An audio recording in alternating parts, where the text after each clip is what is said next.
নমস্কার বন্ধুরা, এনপিএস অর্থাৎ ন্যাশনাল পেনশন সিস্টেমের কোটি কোটি গ্রাহকদের জন্য একটি নতুন খবর।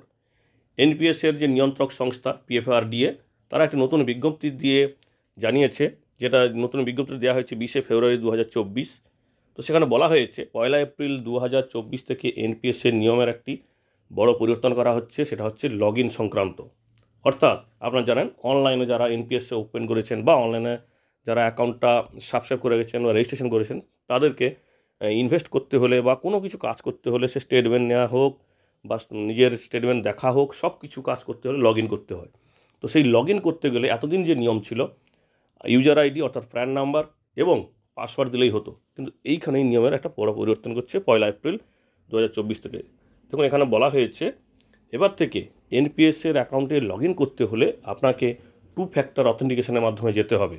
বিষয়টা কি 2 ফ্যাক্টর অথেন্টিকেশন বলতে, আপনি যখন ইউজার আইডি এবং পাসওয়ার্ড দেবেন, তারপরে ইনকাম ট্যাক্স ডিপার্টমেন্টে যে একটা আপনারা জানেন 2 ফ্যাক্টর অথেন্টিকেশন আছে, সেই একই প্রসেসে এখানেও কিন্তু 2 ফ্যাক্টর অথেন্টিকেশন শুরু হচ্ছে।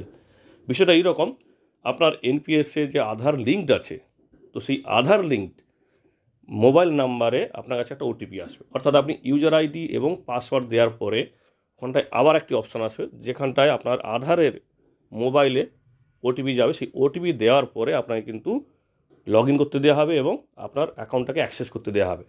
তো স্বাভাবিকভাবে যারা প্রথমের দিকে অ্যাকাউন্ট খুলেছিল তাদের হয়তো যদি আধার লিঙ্ক না থাকে, কেওয়াইসি না থাকে, তাদের কিন্তু সমস্যা হবে। তো আপাতত এই নিয়মটি চালু করা হচ্ছে এনপিএসের পক্ষ থেকে 1 এপ্রিল 2024 থেকে 2 ফ্যাক্টর অথেন্টিকেশন। তো হঠাৎ কেন এইরকম সিস্টেম এটা করা হচ্ছে? কারণ যেটা বলা হচ্ছে যে আপনারা জানেন যে এনপিএসের অ্যাকাউন্টে লগ ইন করতে গেলে যদি 5 বার কেউ ভুল পাসওয়ার্ড দিয়ে ফেলে, তো সেক্ষেত্রে তার অ্যাকাউন্টটা লক হয়ে যায়। তো সেই লকটাকে খুলতে হলে তাকে সিকিউরিটি কোশ্চেনের সাহায্য নিতে হয়। তো এখানে দেখা যাচ্ছে এই সিকিউরিটি কোশ্চেনের সাহায্যে অনেক সময় ফ্রড হচ্ছে বা অ্যাকাউন্ট হ্যাক হয়ে যাচ্ছে। তো সেই বিষয়টিকে আটকানোর জন্য এই নতুন নিয়ম শুরু হচ্ছে যে এবার থেকে 2 ফ্যাক্টর অথেন্টিকেশন চালু হওয়া মানে কি, আধার লিঙ্ক মোবাইল নাম্বারে এসএমএস যাবে, যেটা কিন্তু গ্রাহকের কাছেই আছে। তো স্বাভাবিক এখানে ফ্রডের একটা সম্ভাবনা অনেকখানি কমে যাবে। তাই এনপিএসের পক্ষ থেকে 1 এপ্রিল থেকে এই নতুন নিয়মটি শুরু হচ্ছে। তো এই নতুন নিয়মটি শুরু যেমন হচ্ছে, সেটা প্রসেসিংটা সম্পূর্ণ কেমন হবে সেটা যখন 1 এপ্রিল শুরু হবে, তখন কিন্তু আমরা আপনাদের সঙ্গে এই ভিডিও শেয়ার করব।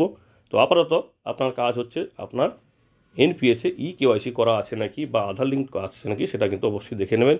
কারণ কেওয়াইসি কিন্তু এখন বাধ্যতামূলক হয়ে গেছে। অর্থাৎ আপনার যদি আপনি কোনো ব্যাংক বা কোনো সংস্থার মাধ্যমে করে থাকেন, তাহলে কিন্তু ওদের দায়িত্ব, তো আপনার কোনো কাজ নেই। যদি আপনি অনলাইনে করে থাকেন, তো সেক্ষেত্রে দেখে নেবেন একটু কেওয়াইসি হয়ে আছে নাকি। ধন্যবাদ।